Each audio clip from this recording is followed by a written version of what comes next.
조선 숙종 18년 강원도 삼수지역. 이곳엔 오랜 세월 동안 백성이 머물던 작은 마을이 있었습니다. 그 마을 어귀엔 작은 연못이 있었고 매년 음력 7월이 되면 그 연못엔 연꽃이 피었습니다. 그 해에 유독 늦게 핀 연꽃 한 송이. 그 꽃이 전한 이야기는 100년을 지나도 사라지지 않았습니다. 그날 밤 달빛은 유난히도 푸르렀습니다.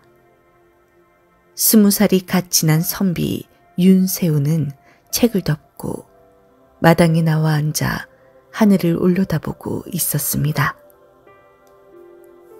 달이 참 크네. 저 속에 내가 묻고 싶은 이야기를 담아도 될까? 세우는 낮에는 관청에 필사 노릇을 했지만 밤이면 시를 짓고 글을 읽으며 마음을 다스렸습니다. 그에겐 세상 누구에게도 말하지 못할 비밀이 하나 있었습니다.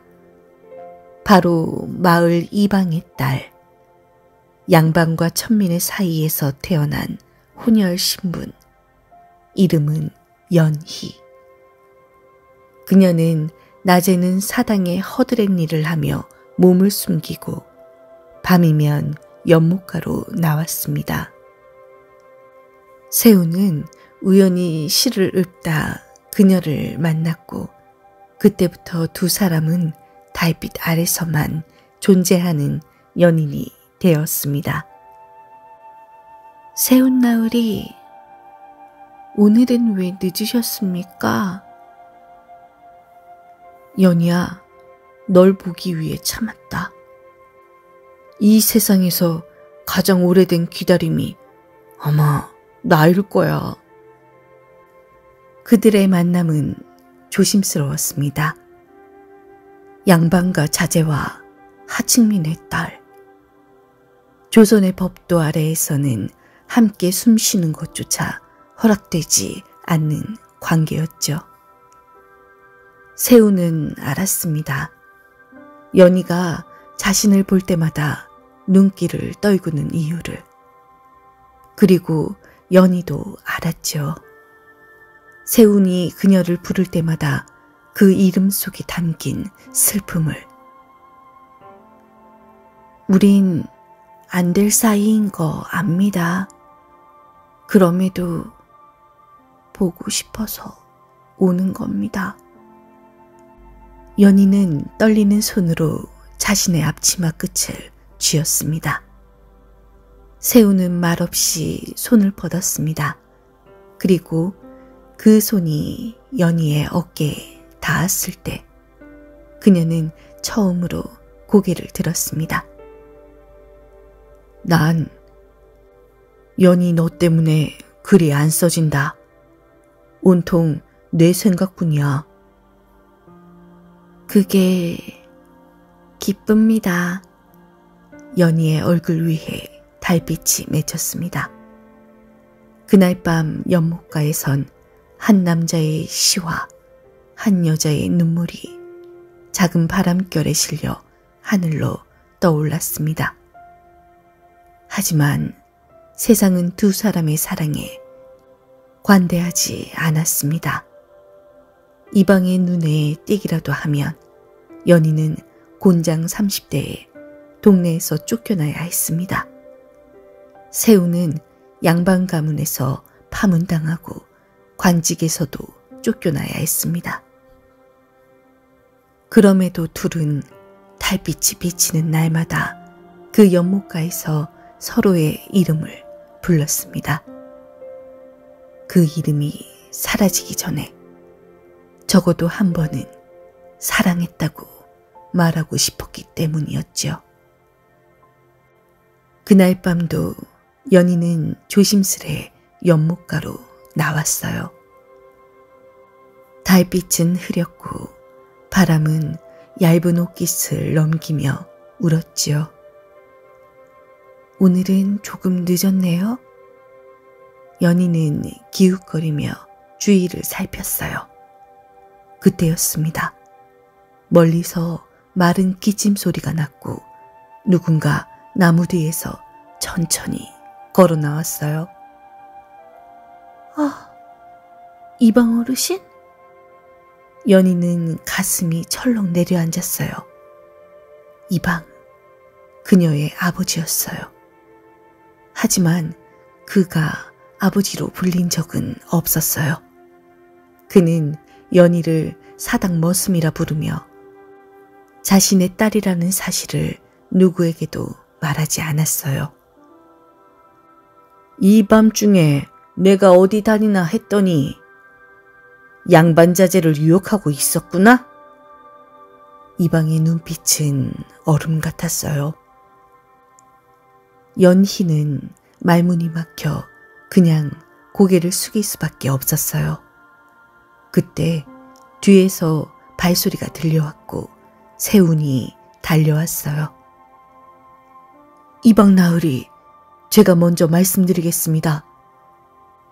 연희 아씨와 저는 서로 사랑하는 사이입니다.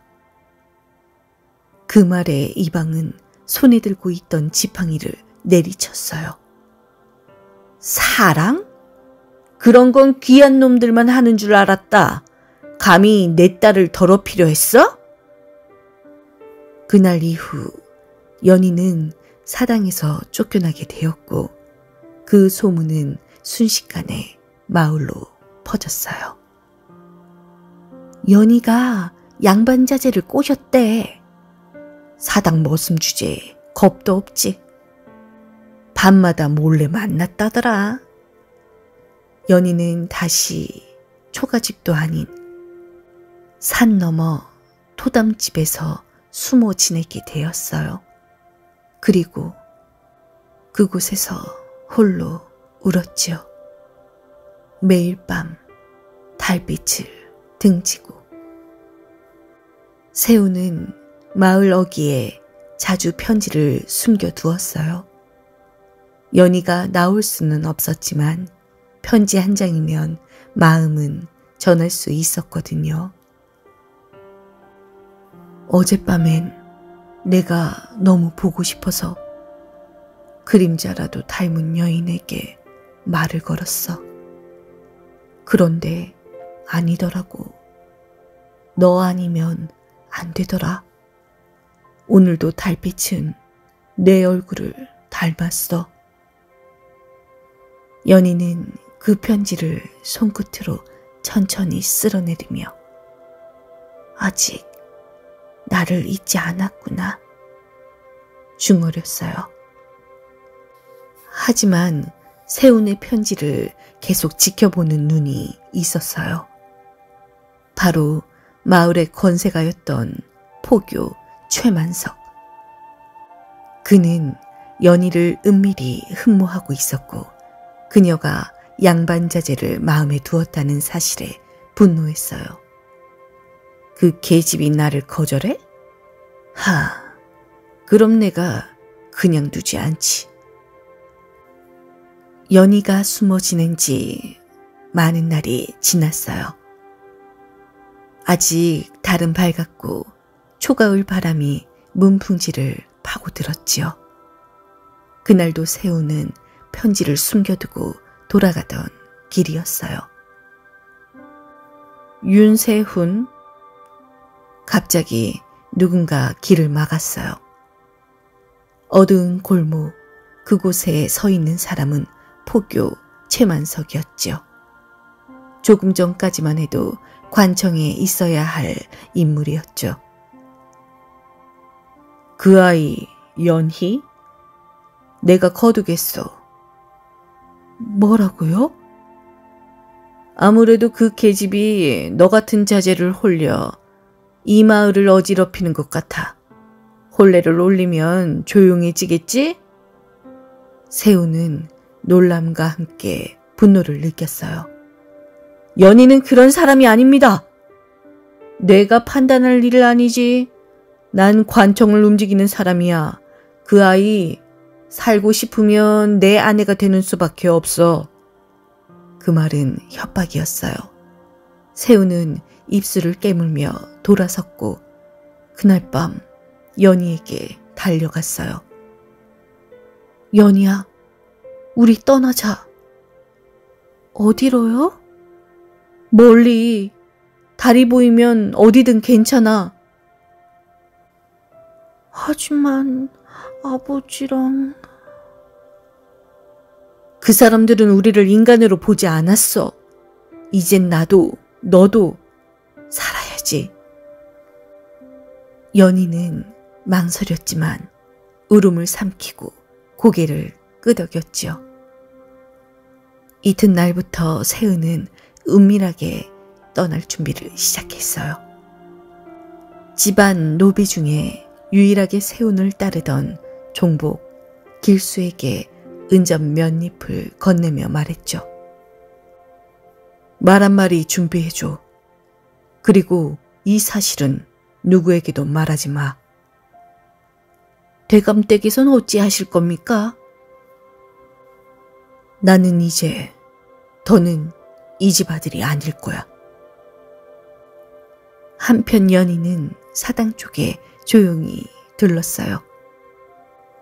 어릴 적 자신을 거두던 노모에게 마지막 인사를 남기기 위해서지요.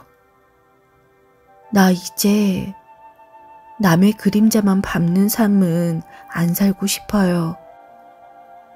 그리고 그 밤 드디어 두 사람은 마을을 빠져나갔어요. 달은 높이 떠 있었고 밤하늘의 별빛이 맺히던 그 길 위에서 세우는 말했어요. 이제부턴 내가 너의 세상이야. 그날 밤 두 사람은 산등성이를 넘어갔어요.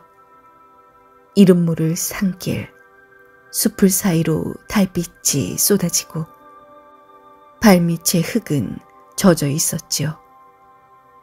연희는 숨을 헐떡이며 말했어요. 더 가야 하나요? 조금만 더 가요. 저 고개만 넘으면 나루터가 나올 거예요. 뒤에서 개 짖는 소리가 들렸어요. 누군가 쫓아오고 있었어요. 여기야! 여기로 갔어! 포교 채만석의 목소리였어요. 두 사람은 정신없이 달렸어요. 연희의 저고리는 진흙에 젖었고 세운의 갓은 바람에 날아갔어요. 그러다 눈앞이 환하게 트였고 작은 나룻배 하나가 떠있는 강가에 도착했어요. 배다! 저기 타요! 어서요! 세우는 연희를 안듯이 배에 태우고 자신도 뛰어 올랐어요. 그 순간 뒤에서 화살 한 발이 날아들었고 세운의 어깨를 스쳤어요. 괜찮아요? 괜찮아요. 이 정도 아무것도 아니에요. 노를 저어 멀어지는 배. 달빛 아래 강물은 조용히 흔들리고 있었어요. 배 안에서 연희는 세운의 어깨를 감싸 안았어요. 피가 배어나왔지만 그는 고통을 참으며 작게 웃었어요. 이게 우리가 함께하는 첫 여행이네요. 하필 이런 시작이라니 미안해요. 아니에요. 당신과 함께라면 이 세상 끝까지 가도 좋아요. 연희는 손수건을 꺼내 세운의 상처를 감쌌어요. 그의 손을 꼭 잡고 말했지요. 당신만 살아준다면 난 이 세상 어디서든 기다릴 수 있어요. 그 순간 달빛이 강물 위로 쏟아졌고 그들의 그림자는 강 한가운데 조용히 나란히 떠 있었어요. 배를 타고 강을 건넌 두 사람은 작은 어촌 마을로 들어섰어요.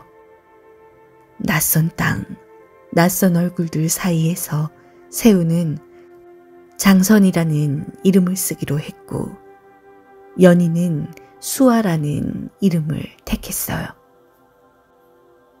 이제부턴 우리 이름도 마음도 새로 시작해요.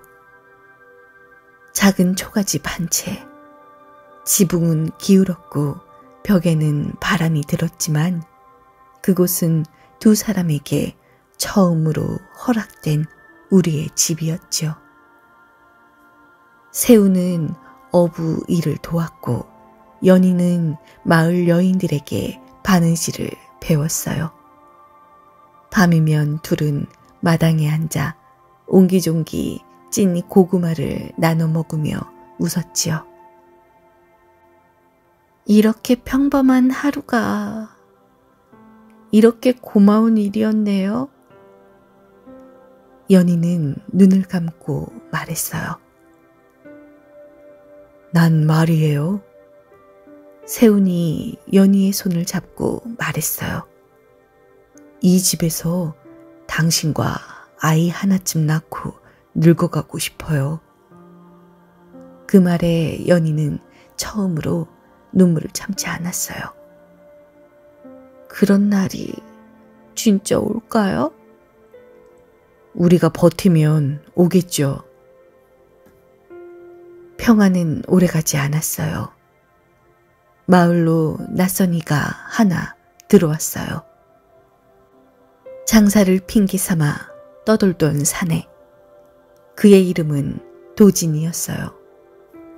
하지만 그는 마을 어귀에서 세운을 보자 이상한 기색을 감추지 못했어요.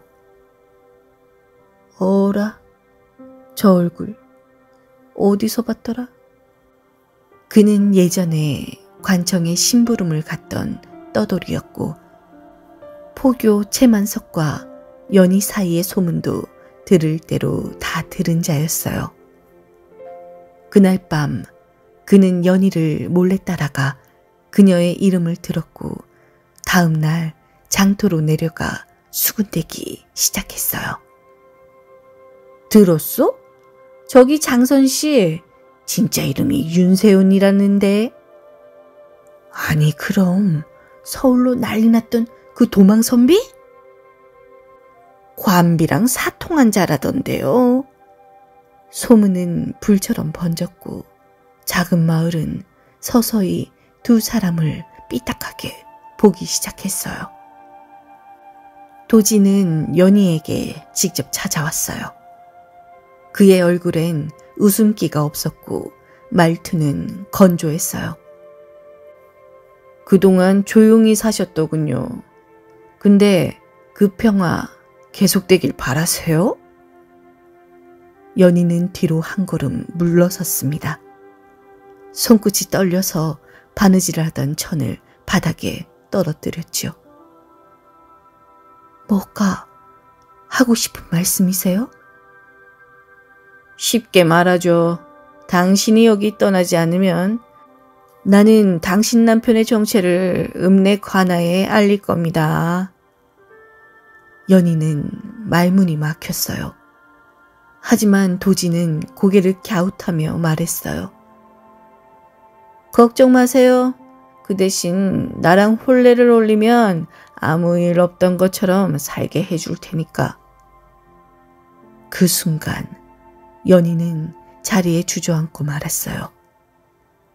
그가 세훈이 아니라 자기 자신을 미끼로 삼았다는 생각에 눈물이 차오르기 시작했어요.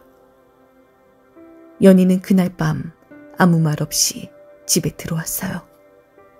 세훈은 이상한 기운을 눈치챘지만 묻지 않았어요. 그녀가 말할 준비가 될 때까지 기다리기로 했거든요. 그저 연희의 등을 쓰다듬으며 조용히 괜찮아요. 난 곁에 있어요. 그렇게 말했어요. 하지만 도진은 멈추지 않았어요. 다음 날 마을에 거짓된 소문을 퍼뜨렸고 장선이란 자가 도망선비다. 관비나 데려다가 부인 행세를 시킨다. 더욱더 거세게 비난하기 시작했죠. 급기야 마을 촌장이 두 사람을 불러냈어요. 그 자리에서 세우는 처음으로 고개를 들고 말했어요. 제가 그 윤세운 맞습니다. 마을 사람들은 술렁였고 촌장은 얼굴을 붉히며 말했어요. 그럼 당신 이 여인을 데리고 여태 우리를 속였다는 말입니까? 세우는 깊게 고개를 숙였어요. 네. 하지만 한 번도 이 마을을 해치려 한 적은 없습니다. 우린 살아야만 했어요. 연희는 눈물을 흘리며 그의 옷자락을 잡았어요. 그날 밤 두 사람은 집으로 돌아오지 못했어요. 마을 어귀에 놓인 헛간에 묶여 있었고 그곳에서 연희는 조용히 세운의 손을 잡았어요. 당신이 나를 지켜준 만큼 이제 나도 당신을 지킬게요. 그날 밤 마을 어귀 헛간에 묶인 두 사람은 말없이 서로의 손을 잡았고 차가운 바람이 틈 사이로 불어오고 집단 위엔 어둠이 내려앉았지요. 그때였어요. 헛간문이 삐걱 열리더니 허름한 도포를 입은 노인이 들어왔어요. 세상 다 미쳐 돌아가는 거구만. 노인은 가까이 다가와 세운의 손목을 풀어주었어요. 누구십니까? 나 말이야. 너의 어머님, 아니 세운이 어머니께 큰 은혜를 입은 자야. 그 노인은 과거 서울 관청의 하인이었고 세운의 어머니가 살았던 옛날 사대부가의 종이었다고 했어요. 내가 널 못 알아봤을까봐 마을에서 계속 너희를 지켜보고 있었지. 노인은 이어서 놀라운 이야기를 꺼냈어요. 그리고 너, 연희, 너도 몰랐을 테지? 네? 내 아비, 그 이방놈, 그 사람 내 진짜 아비가 아니야. 너도 한양 장윤대감의 피야. 순간 연희는 입을 틀어막았어요. 눈이 커졌고 숨이 멎는 듯 했어요. 그럼 제 어머니는요? 노비였지만 대감이 사랑했던 여인이었지. 허나 신분이 신분인지라 결국 쫓겨났고 널 품고 마을로 내려왔지. 연희는 무너지는 듯 주저앉았어요. 나는 누구예요? 세우는 말없이 다가가 그녀의 손을 꼭 잡았어요. 당신은 나에게 가장 소중한 사람이에요. 신분도 출신도 다 잊어요. 우리 서로 지키기로 했잖아요. 노인의 도움으로 두 사람은 마을을 빠져나갈 수 있었어요. 노인은 오래된 수레 하나를 내주며 말했어요. 이 수레는 내 딸이 타고 떠났던 그날 이후 처음으로 움직이는 거야. 이젠 내 딸이라고 생각하고 맡기마. 두 사람은 눈물을 머금고 절을 올렸어요. 그리고 그 길로 서해 바닷가 근처의 절로 향하게 되었어요. 절에서 잠시 몸을 숨기며 세우는 다시 붓을 잡기 시작했어요.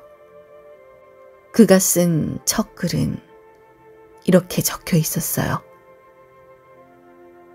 사랑은 신분 위에 있고 믿음은 피보다 진하다. 서해의 작은 절, 백운사. 바람이 스님들의 가사자락을 흔들고 대숲 사이로 햇살이 들면 연희는 작은 연못가에 앉아 고요히 바느질을 했어요. 그 곁엔 언제나 세운이 놓은 붓과 벼루가 있었지요. 그는 매일 글을 썼어요. 그들의 만남부터 도망, 쫓김, 그리고 지금까지의 나날들을 한 글자, 한 글자씩 적어 내려갔어요. 이건 우리를 증명하는 거예요. 우린 도망자가 아니라 사랑을 지켜낸 사람들이라는 걸요. 연희는 그 말에 조용히 미소 지었어요. 당신 글이 언젠가 누구에게 닿으면 우리 같은 사랑이 더는 숨지 않아도 되겠죠? 절에서의 나날은 고요했지만 그 안에는 절절한 기다림과 준비가 있었어요. 그러던 어느 날 백운사에 낯익은 발자국 소리가 들렸어요. 절의 승려 하나가 달려와 말했어요. 손님이 오셨습니다. 윤세운? 그대와 관련된 분이라 하십니다. 마루 밑에 서 있던 사내.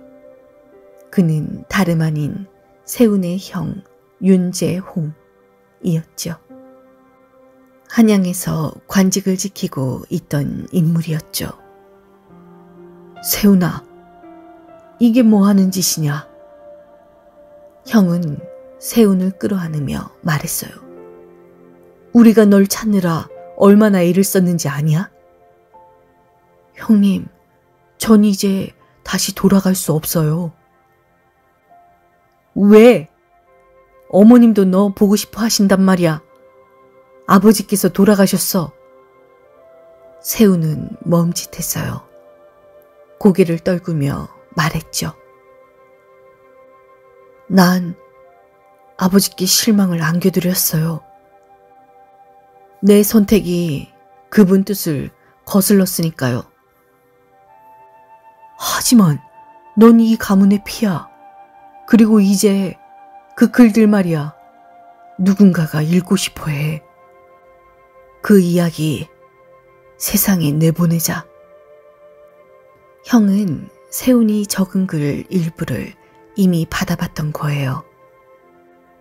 백운사에서의 글은 한 양반학자의 손에 들어가 한양에서 화제를 일으키고 있었던 겁니다. 세운은 그날 밤 다시 붓을 들고 이야기의 끝을 이렇게 썼어요. 우리는 도망자가 아니었다.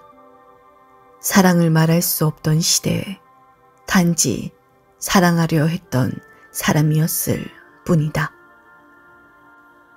그해 봄, 백운사 앞 들판에 연분홍 진달래가 흐드러지게 피었어요.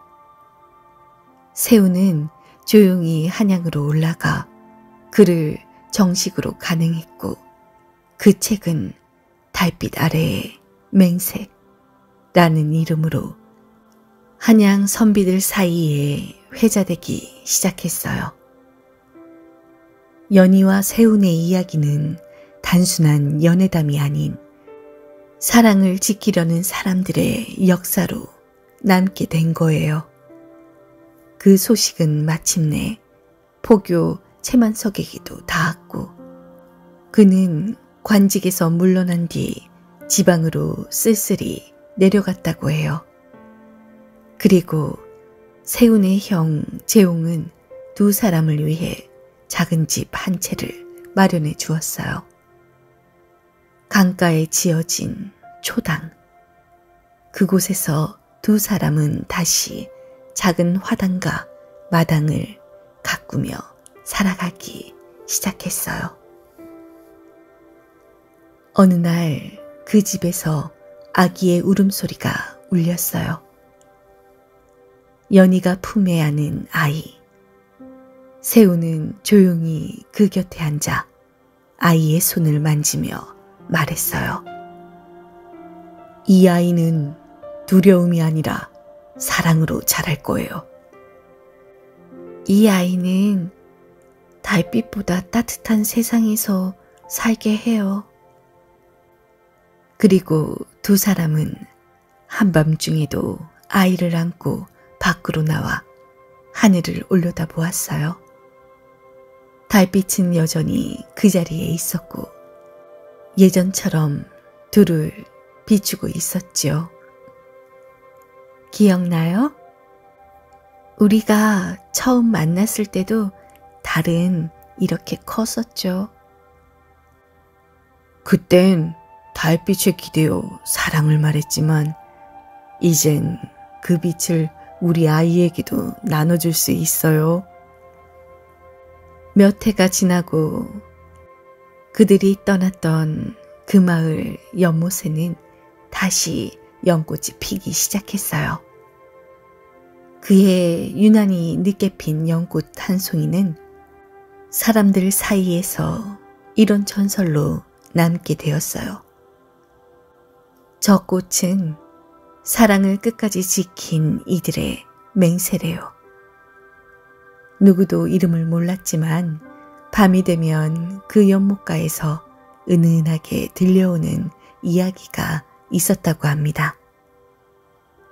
달빛 아래 맺은 사랑은 세상이 알아보지 못해도 서로의 마음속에서 끝내 봄이 되었더라. 오늘도 사랑을 기억한 우리, 아무도 몰래 서로를 지켜준 두 사람의 이야기처럼 당신의 마음에도 따뜻한 달빛 하나 내려앉기를 바랍니다.